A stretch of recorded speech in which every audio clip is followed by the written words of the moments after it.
Hey guys, welcome to POTS Survival Guide. So today is exciting. I'm actually starting a short video series, which I've never really done before. So this series is going to be on stress. I realize that stress is something you have heard about your whole lives. You have been told to avoid it. You've been told it's bad.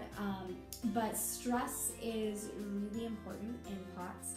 I've learned that from personal experience many times, but this year especially. So I just wanted to do a quick series talking about why stress is bad for POTS, talking about techniques for managing stress. I plan to make a couple videos on some guided meditation, some progressive muscle relaxation, just to sort of give you the tools you need to de-stress and hopefully improve your POTS symptoms. So this video is just sort of an intro to this series, talking about why stress is bad for POTS, why you should really avoid it and learn to manage it, as well as a little personal anecdote about how stress has affected my POTS. So I think from the time we're little kids, a lot of us are told that, stress is bad, you should avoid stress. But the fact of the matter is, stress is unavoidable. I mean, at some point in our lives, everyone is going to be under a decent amount of stress. And sure, there are ways to minimize your stress. Don't overcommit yourself, try to take yourself out of particularly stressful situations if that's a possibility. The fact of the matter is, a lot of potentially stressful situations are unavoidable. And sometimes, if you're like me, you can be under a lot of stress and be secretly really stressed out, but you don't even realize it because you're so busy you can't even register the amount of stress that you're under. So stress is bad for everyone. It can cause a lot of damage to the body in a lot of different ways. But it's particularly bad for POTS. A lot of people see their POTS symptoms flaring up and getting a lot worse under periods of stress. A lot of people have noted that the first onset of their POTS symptoms happens after a major stressor. A physical stressor like a major viral infection, or even interpersonal stressors. I also remember when I was first getting diagnosed with POTS, my doctors were saying that they most typically see POTS in high-achieving high school students. And one thing that high-achieving high school students have in common is stress. I know when I first started experiencing symptoms, I was under a ton of pressure. I was taking the hardest classes I could, thinking about college, trying to get into, as competitive a school as I could, trying to get all A's. It was a really stressful time of life. And looking back, I don't think I even really realized that I was that stressed out. I just sort of, swept it under the table because I couldn't deal with it. I had too much to do. And I really didn't have any effective strategies for managing my stress. I just sort of let it fester.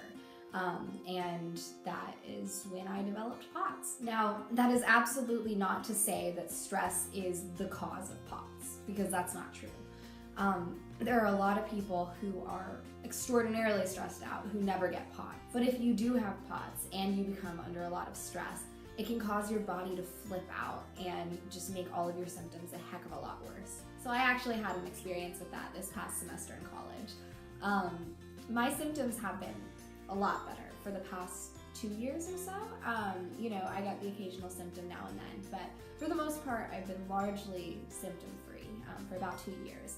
However, this past semester in college, I was under a lot of stress. I was taking the hardest course load I'd ever taken before. All my classes were hard, they required a lot of work. I was just working 24/7. I was on leadership boards of a couple clubs, just, constantly busy, no time to myself, and I loved it. I loved being busy.